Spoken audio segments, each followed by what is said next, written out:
Muy buenos días a todos. Somos el equipo de la Sociedad de los Psicólogos Muertos, pertenecientes al módulo 305, el campo aplicado de los procesos socioculturales, bajo la tutela de la doctora Margarita Subirié Hernández de Soyet Psicología, perteneciente a la UNAM.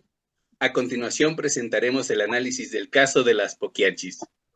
Buenos días. Muchas gracias, Juan Carlos. Las Poquianchis es el apodo que recibió un colectivo de conducta antisocial formado por las hermanas Delfina, María de Jesús, Carmen y Eva González Valenzuela, que en 1964 fueron acusadas de trata de blancas, prostitución y asesinato, entre muchos otros crímenes.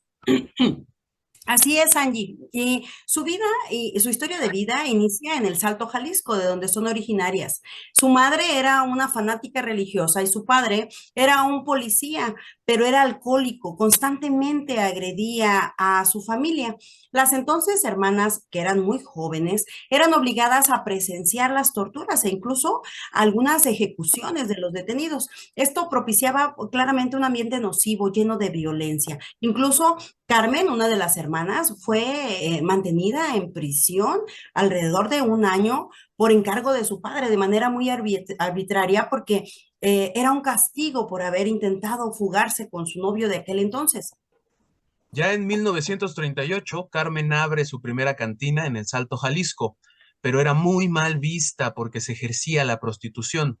Después de esto y tras la muerte de sus padres, tomaron la herencia y en 1954 mudaron el negocio a Lagos de Moreno. Ahí lograron tener un negocio rentable gracias a sus nexos con las autoridades, con grandes beneficios económicos, en el que asesinaron entre 90 y 150 personas, entre mujeres recién nacidos y clientes. Fue hasta que escapó una de sus víctimas y las denunció, que las encarcelaron y condenaron a 40 años de prisión. Después de escuchar a grosso modo esta historia, ¿cómo describiríamos la conducta desviada? Bueno, se reconoce como una combinación de psicopatía y sociopatía, dadas las características hereditarias y biológicas que ignoramos, pero que se manifiestan en la conducta e historia de vida, y la conducta aprendida de acuerdo al comportamiento del seno familiar. Las hermanas aprendieron a transgredir los derechos ajenos para su supervivencia. Como ejemplo tenían a su padre y posteriormente a las personas con las que se relacionaron y empataron sus intereses y valores. Bueno, de acuerdo con Ostrowski, en 2014, un asesino serial debe cumplir con las siguientes características: haber asesinado a más de 3 personas, una elección cuidadosa de las víctimas, generalmente grupos vulnerables como ancianos, prostitutas, y en este caso jovencitas entre los 12 y los 15 años. Otra característica es que son introspectivos, son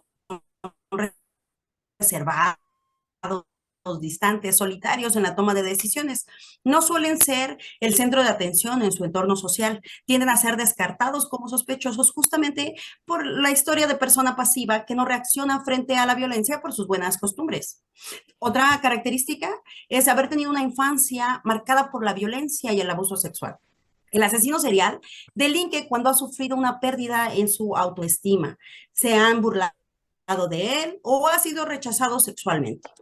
También presentan conductas necrófilas, encuentran placer en la manipulación post-mortem de los cuerpos y suelen efectuar ritos de descuartización o tener sexo con los muertos. No muestran arrepentimiento de sus crímenes, es decir, son superficiales semánticamente, no reconocen el contenido de los sentimientos como el amor, el respeto, la compasión y el arrepentimiento. Podemos responder entonces la siguiente pregunta. ¿Cuándo es que comenzó todo esto? Comenzó desde su nacimiento y se fue construyendo con su manera de vivir.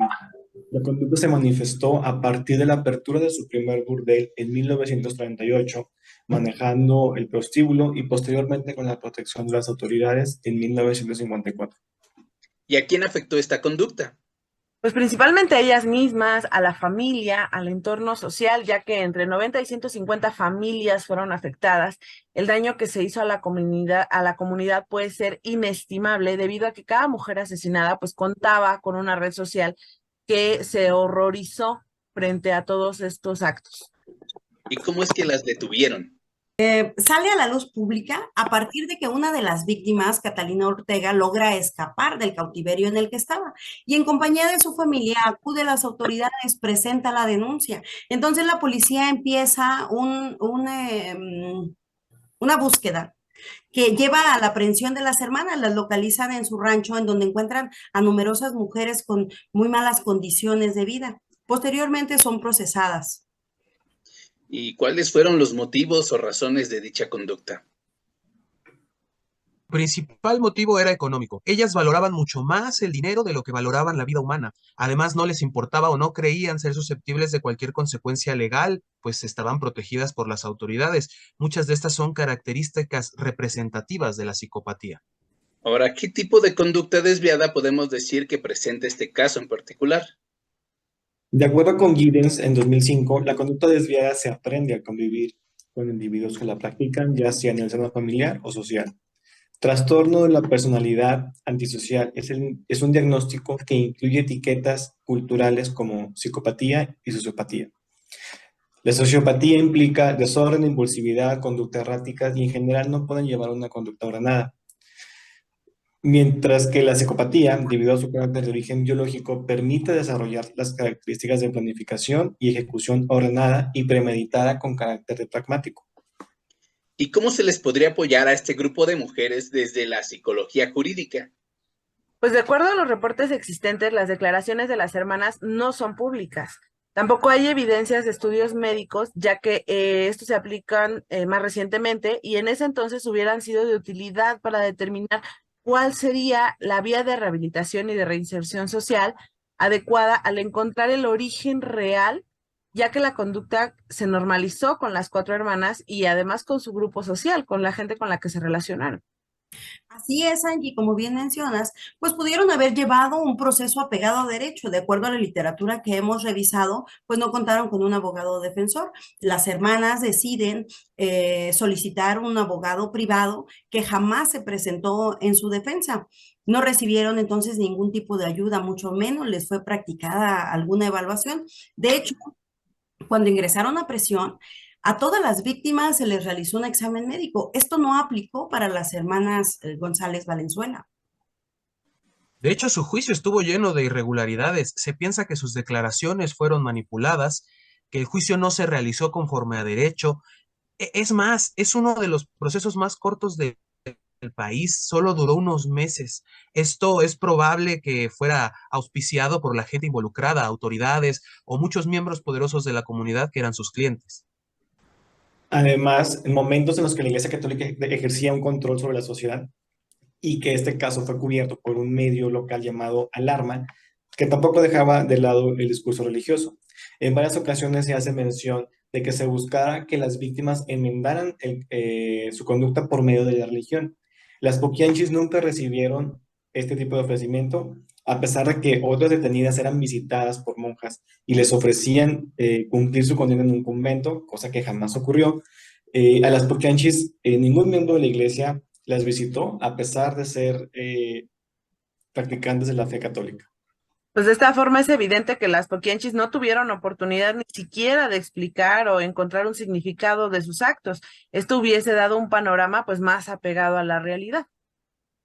¿Existe alguna opción de rehabilitación social? ¿Cómo es que se abordaría? Pues podemos partir primeramente en el comportamiento antisocial que presenta la familia. Por un lado, el padre, la madre y las propias hermanas. Entonces tendríamos que descartar un problema biológico, hereditario, para poder aplicar programas de terapia ocupacional, psicológica e incluso de reinserción social.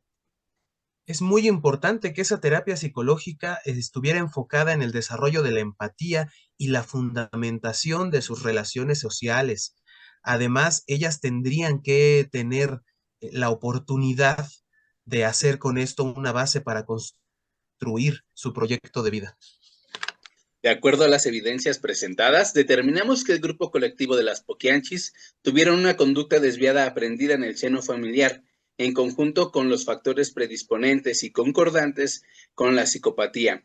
Pero debido a la carencia de evidencias médicas de aquel tiempo y a la negligencia de las autoridades de procesarlas adecuadamente, no tuvieron oportunidad de un proceso adecuado. Creemos que el juicio pudo haber sido diferente y ofrecer la posibilidad de un programa de rehabilitación médico y psicológico enfocado primeramente en el desarrollo de la empatía, la fundamentación de la relación social, terapia ocupacional y gestión de las emociones. Es así que llegamos al final de este análisis del caso de las Poquianchis. Les agradecemos enormemente la atención. Excelente día.